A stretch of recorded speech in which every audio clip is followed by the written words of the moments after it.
चलिए, सारे पुरस्कार है हमारे इंपॉर्टेंट।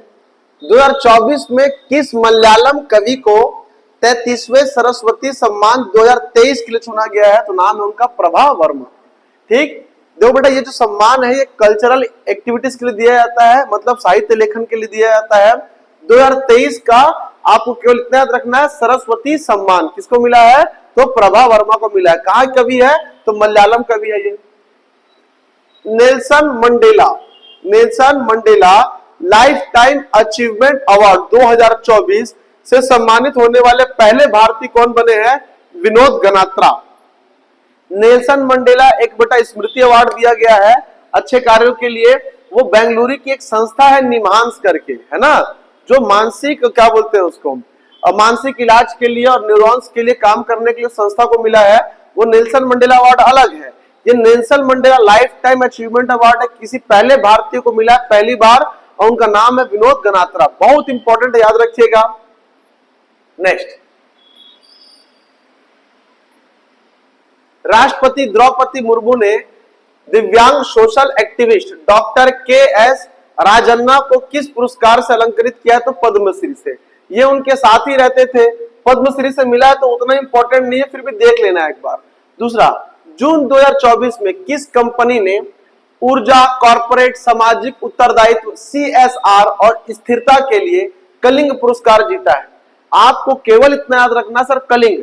कलिंग मतलब कौन सा राज्य है? ओडिशा को कहा जाता है कलिंग। ठीक है, तो ये बेटा जीता है ओडिशा की कोलफील्ड लिमिटेड कंपनी है, महानदी कोलफील्ड लिमिटेड। देखो महानदी की बेटा टोटल लंबाई बात करें तो 858 किलोमीटर है। छत्तीसगढ़ के धमतरी के सिहावा से निकलती है, छत्तीसगढ़ में 286 क्या करती है? ये प्रवाहित होती है। हमारी नदी पर मैक्सिमम प्रवाह कहाँ है इसका? ओडिशा में है, इसलिए ओडिशा में महानदी का बहुत महत्व है। और ओडिशा में ही भारत एशिया का सबसे लंबा बांध हीराकुंड डैम बना हुआ है, महानदी पर ही बना हुआ है, इसीलिए उन्होंने अपने कोलफील्ड का नाम दे रखा है महानदी कोलफील्ड लिमिटेड। और इसको मिला है कलिंग पुरस्कार। तो कलिंग पुरस्कार बेटा उड़ीसा का है, उड़ीसा की कंपनी को ही मिलेगा। इससे क्या करना है आपको याद रखना है। क्लियर है ये? चलिए, गुडलेप्पा हल्लीकोरी पुरस्कार 2024 किसे सम्मानित किया गया है? सिद्धलिंग पत्तन शेट्टी।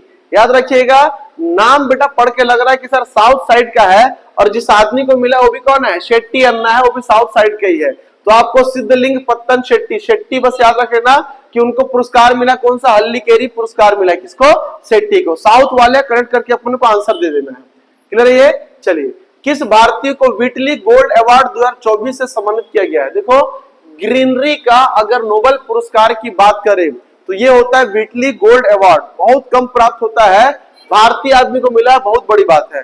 उनका नाम है पूर्णिमा देवी वर्मन। क्या नाम है? पूर्णिमा देवी वर्मन। व्हिटली गोल्ड अवार्ड 2024 से सम्मानित किया गया है पूर्णिमा देवी वर्मन को। याद रहेगा ये? चलिए, किस भारतीय मूल के वैज्ञानिक को खगोल विज्ञान के लिए 2024 के प्रतिष्ठित शॉ पुरस्कार, शॉ प्राइज से सम्मानित किया गया? देखो बेटा, ये भारतीय मूल के हैं, भारतीय अब नहीं रहे, अमेरिका चले गए। अमेरिका की नासा कंपनी में, मतलब नासा में जॉब करते थे, वहां पे पुच्छल तारे, ब्लैक होल, उल्का पिंड्स के बारे में कुछ नए रिसर्च किए जो आज से पहले अवेलेबल नहीं थे। उन सब रिसर्च के लिए इनको अमेरिका का प्रतिष्ठित खगोलीय विज्ञान के लिए, एस्ट्रोनॉमी के लिए प्रतिष्ठित 100 पुरस्कार सम्मानित किया गया है। यह आदमी कौन है? श्रीनिवास आल कुलकर्णी। याद रखिएगा, कुलकर्णी को कौन सा पुरस्कार मिला है सर? तो खगोल विज्ञान के लिए 100 पुरस्कार मिला है। कहां पे काम करते हैं ये? नासा में। अमेरिका के नागरिक हो गए हैं, पर मूल कहां का इनका? भारत का। श्रीनिवास आर कुलकर्णी। भूटान का सर्वोच्च नागरिक सम्मान द ऑर्डर ऑफ द दुख ग्याल्पो प्राप्त करने वाले पहले विदेश प्रमुख कौन बन गए हैं? तो नरेंद्र मोदी। नरेंद्र मोदी को इस साल 2 मिला है राष्ट्र का सर्वोच्च नागरिक सम्मान। एक आपका मिला है रशिया का और दूसरा मिला है भूटान का। क्लियर है ये?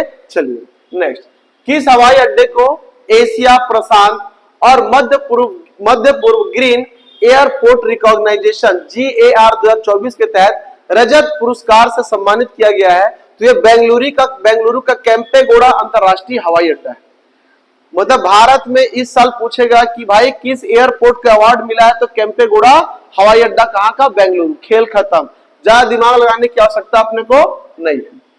वर्ष 2024 में कविता संग्रह स्मृतियों के बीच घिरी है पृथ्वी। मोस्ट इंपॉर्टेंट है, बहुत बढ़िया क्वेश्चन है कि सर स्मृतियों के बीच घिरी हुई पृथ्वी के लिए साहित्य अकादमी पुरस्कार किसे दिया गया है? गौरव पांडे को। या गौरव पांडे को किस कृति के लिए साहित्य अकादमी पुरस्कार दिया गया है? स्मृतियों के बीच घिरी है पृथ्वी। याद रहेगा ये। चलिए, इतने हमारे पास कंटेंट थे, 10 ही करा रहा हूं, ठीक है। हाँ, कुछ बोले क्या?